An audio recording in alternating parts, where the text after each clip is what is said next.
Hey, Crime Style listeners, welcome back to another episode. You have to sniffle? That's tickling, actually. Quit. Talking. I'm gonna sneeze or something if I can do something. Hey, Crime Style listeners, welcome back to another episode of Crime Salad. My name's Ashley, and with me always is my partner in crime, Ricky. Hello. This week I've been so, I don't even know. I guess just delusional, I guess I could say. It's been a rough week. Yeah. Not living at our own house is hard. Yes, it's been very tricky. And the painter guy, he hasn't showed up for 3 weeks, so... Well, I'm legally not allowed to talk about it. Oh, never mind. We'll cut that out. I'm not allowed to say bad things. Okay. But we'll just make this short for you guys this week. We do have 4 patrons that we do need to shout out. 4 lovely patrons. We have Kathy, Alyssa, Rebecca, and Audrey. Yay. Thank you guys so much. You guys are awesome. It's a good week. 4? Yeah. 4 new ones? That's great. Yeah. Woo.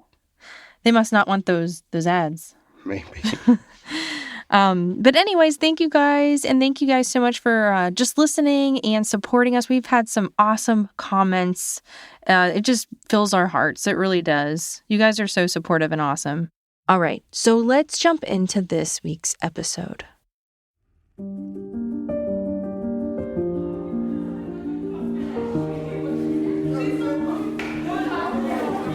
Jelani Day was such a dedicated student that when he didn't show up for class on August 24th, 2021, his professor immediately knew something was wrong. Jelani was such a caring son that when his mother texted him and he didn't call her back right away to chat, Carmen Bolden Day knew that something had happened to her baby. When his body was found in the Illinois River in a town he had no connection to weeks after his disappearance, the police seemed content to label his death a suicide or an accident. But with the facts and evidence gathered, Carmen and the rest of Jelani's family are sure that Jelani didn't end up in the water of his own accord. How did a young Black man with so much promise and things to live for wind up in a river of a small town an hour away from home?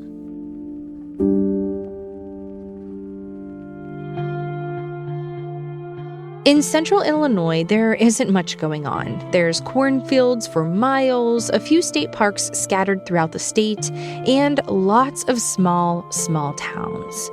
Jelani Jesse Javante Day was from one of those small towns, Danville. Danville has a population of about 30,000 and is located just along the Illinois border near Indiana. Jelani was the 4th child of Carmen Bolden Day and Seve Day. He had an older sister, 2 older brothers, and 1 younger sister. In Danville, everyone knew Jelani as someone who was, without a doubt, going to make the world a better place. Growing up, Jelani cared deeply about his community, his family, and God. Carmen Bolden Day encouraged all her children to be respectful, kind, and compassionate. She wanted each of them to be successful, to get an education, and excel in their academics. All 5 of her children went on to get college degrees, but Jelani was on a mission to do more. After getting a degree in the Communicative Sciences and Disorders Department at Alabama A&M in 2018, Jelani was accepted at Illinois State University, or ISU, to start working on a graduate degree in speech pathology. A major part of why Jelani decided to go into speech pathology was a promise to a childhood friend of his who had been teased for a speech impediment. ISU is located in Normal, Illinois, a city located about an hour or so away from his hometown where his parents and siblings still live. He lived off campus and made it a point to come home often. Jelani was very close with his parents, always calling his mother to talk, and even offering to donate bone marrow to his father when he had cancer. The name Jelani means great and powerful in Swahili, and it's clear to even those who didn't know him that Jelani was a great guy. On the night of Monday, August 23rd, Jelani set up and confirmed a meeting with the Director of Clinical Education at ISU, Kara Baster. As part of the degree, speech pathology students were required to get direct patient experience, something Jelani loved doing. As it was in the beginning of the semester, it was time for Jelani to get his clinical schedule worked out and to start observing patient cases directly. Kara and Jelani scheduled a meeting for the following morning. At 7:20 the following day, Jelani was seen at ISU's Bone Center, a student center on campus where many students go to get food, study, and hang out. While there, he bought himself some Starbucks for breakfast and headed out. He was dressed up that morning, wearing a blue button-up collared shirt, black pants, black belt, dress shoes, and a blue face mask, which are required to be worn in all ISU campus buildings. Though security footage was able to place Jelani on campus, right near the building where he would be seeing Kara, oddly enough, Jelani didn't show up for the meeting. Curious as to what had happened, Kara looked for him after the speech pathology students' class at 1 p.m. Clinical programs such as this are usually relatively small cohorts, and all of the students have a prescribed set of classes to take, so she knew what his schedule would be. It's a professional degree program, and it would have been very unlike a grad student to miss class without letting anyone know, especially a student as committed to his studies as Jelani. When she found out that he wasn't in class either that afternoon, Kara Baster informed campus police, hoping that they would do a wellness check, a routine practice when a professor is concerned about a student's well-being. Though ISU is located in Normal, it's one half of Twin Cities, the other being the neighboring town, Bloomington. For many, the distinction between Bloomington and Normal is pretty blurry, and many locals refer to the towns as Blueno, short for Bloomington Normal. So, though Jelani was a student in Normal, he lived in Bloomington, which meant that the Bloomington police would take point and check in on Jelani. When they went to his apartment, no one was there. In Danville, Jelani's siblings began to grow concerned about Jelani when they heard that he had missed his classes. When Jelani's mom was first contacted to see if she had heard anything from her son, she realized that she had been very busy with the trip, and she didn't realize that Jelani wasn't calling her like he usually did. She thought that maybe his siblings had talked to him, but all calls to Jelani's phone went straight to voicemail. The oldest day son went to check out Jelani's apartment. Everything seemed in order, but Jelani and the car were gone. Jelani was officially reported missing on Wednesday, August 25th by his professor and family. With Jelani officially missing, an official search had begun. Jelani's car, which he had fixed up himself and used to belong to his grandfather, was found in the evening of August 26th, but not in Bloomington or Normal.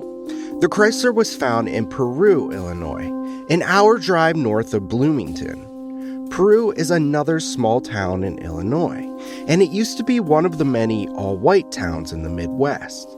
Over time, the town has grown to be about 0.4% African American. Such little diversity comes from Peru's history as a sundown town, a town where racial segregation was unofficially enforced through intimidation, violence, and discriminatory laws. Even with that history decades in the past, Peru has remained overwhelmingly white. But when Jelani's car was found there, the car of a young black man with no connection to the area, his family grew even more concerned. Jelani's car was found concealed in a wooden area near the Illinois Valley YMCA. A K-9 team and drones were brought in along with a team on the ground to search the area. Concerningly, much of the clothes Jelani was wearing earlier that day were found in the car, and his wallet was found somewhat in the bushes about half a mile away from the car. The license plate had been removed from the car and his keys weren't found. It was an odd scene and an odd place for the car to have been left. To those in the area, it seemed like a spot that only a local would have known about. Not to mention, the car had its plates removed. Why would Jelani have taken the license plates off of his car? Bloomington police were also able to find more surveillance footage of Jelani around the town the morning of the 24th. It appeared that the morning that he went missing, a little after 9 a.m., Jelani was at Beyond Hello in Bloomington, a cannabis dispensary near ISU. Beyond Hello is located on a pretty busy road, and the video of him at the store is the last known footage of his whereabouts. Here, Jelani is wearing a blue Detroit Lions baseball hat, a black t-shirt with Jimi Hendrix on it, whitish silver shorts, and black shoes. And his 2010 Chrysler 300 car is in the parking lot. These circumstances were obviously worrisome. Why would Jelani had suddenly left school, changed his clothes, and gone to a dispensary, only then to go to Peru, Illinois, of all places? Why would he have taken his clothes off in the car? And where was he? On August 27th, officials announced that Jelani was a missing person in unexplained suspicious circumstances.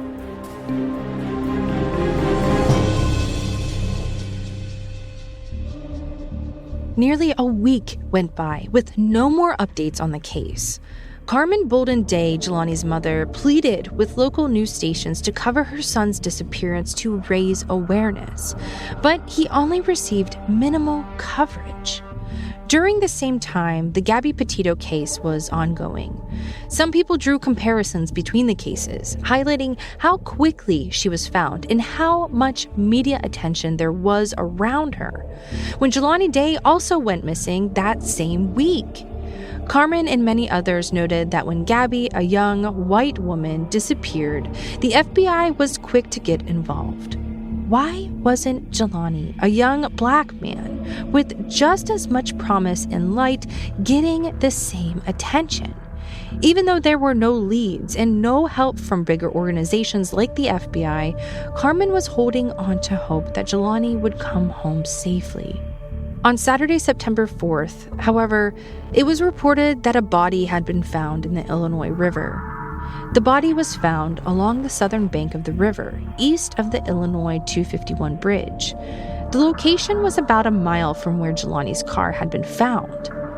In addition to the body, an ISU ID lanyard was found on the opposite bank of the river, and more clothing was discovered further east along the river near the Route 251 bridge, all of which was believed to belong to Jelani. The identity of the body was not immediately released to the public, but given that these towns are small, many began to gossip and fear the worst. On September 6th, DNA was collected from the Day family to compare with the DNA of the body that had been found. Jelani's family had to wait 19 long days before they received a call from the coroner with the results of DNA comparison. On September 23rd, Bloomington police announced that the body in the river was that of Jelani Day. They had used forensic dental records and DNA to make a positive identification. While there may be many scenarios you can imagine for how someone would end up in the river, it's the description of the state of the body which makes this case so bizarre. It was reported that Jelani's body was missing its top front teeth. His jawbone had been apparently sawed out. The forensic pathologist could find no brain, no organs, no liver, and no spleen. Of the organs that were still in the body, many of them were completely liquefied. His genitalia were unidentifiable and called flayed in the report. Having been in the river, he obviously suffered from many fish and turtle bites and was maggot infested, but it appeared it was in a severely decomposed state, possibly beyond what would have been seen had he simply drowned in the river.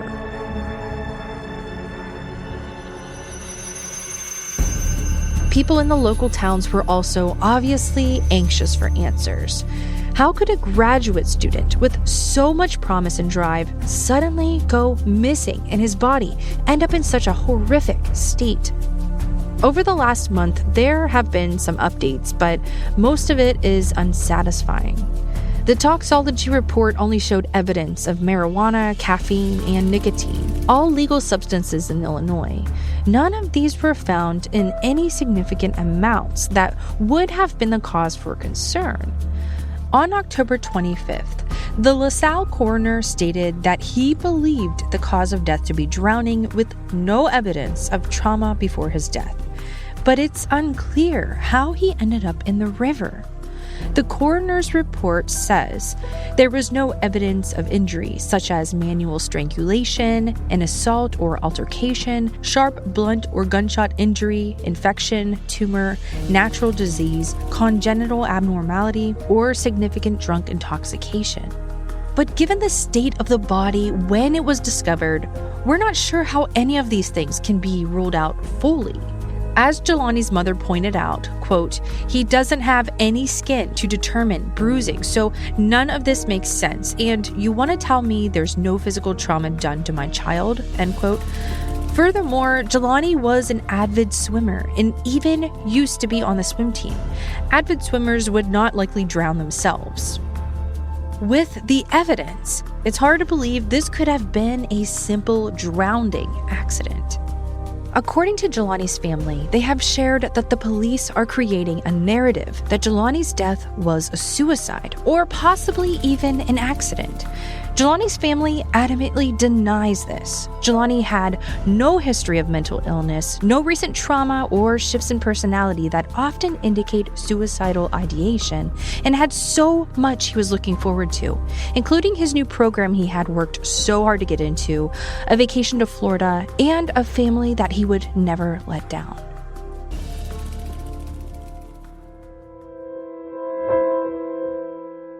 On October 19th, Jelani was buried in his hometown of Danville. Reverend Jesse Jackson, a famous civil rights activist, attended and made public comments comparing Jelani's death to that of Emmett Till, a 14-year-old black boy who was lynched in 1955. Although it's only speculation at this point, it's difficult to rule out a racial motivation. Some suspect that Jelani was lured out by someone under a false premise and then attacked. Jelani had never been to Peru, and it's suggested that someone must have asked him to meet them there or possibly drove Jelani there themselves before killing him. In addition to the funeral, throughout the month of October, there have been events to honor Jelani and to support his family's search for justice. A mural of Jelani was put up in Uptown, done by an anonymous artist to honor Jelani's life and legacy. But only days later, the mural was taken down. On October 4th, a protest was held at Normal City Hall over the removal of Jelani's mural. The town of Normal said they would work with ISU to preserve the mural to respect the community's ongoing grief, but that hasn't been worked out yet. Jelani's school, ISU, also hosted a celebration of his life at the Redbird area on campus, where Jelani's family spoke, sang, and called on the community to help them find answers. On October 16th, Reverend Jackson's Rainbow Push Coalition hosted a march for Jelani Day in Peru. Over 400 people attended and walked from where Jelani's car was found to where his clothes were found to the spot in the Illinois River where his body was recovered. Just over a mile total. The goal of the protest was to show support for calls to have the FBI take over the case. Jelani's family has said that the police involved have shared little information with them and are pushing a clearly false narrative of suicide and are not doing enough to figure out what really happened to Jelani. They hope that the FBI's involvement would help them give the answers they need to finally get justice. Whenever there isn't much formalized information coming from the police, rumors will quickly spread. In this case, because so many organs were missing, many immediately jumped to the conclusion that Jelani was a victim of organ trafficking. The Day family, however, has said that this is probably untrue. From what they know, the organs were more likely missing from the massive amount of decay and from being in the river for so long. They also have said that given the autopsies conducted, this could also account for the mutilated body. Jelani's family had a second autopsy done, and in recent reports, after hiring a third investigator, they might be conducting a third autopsy.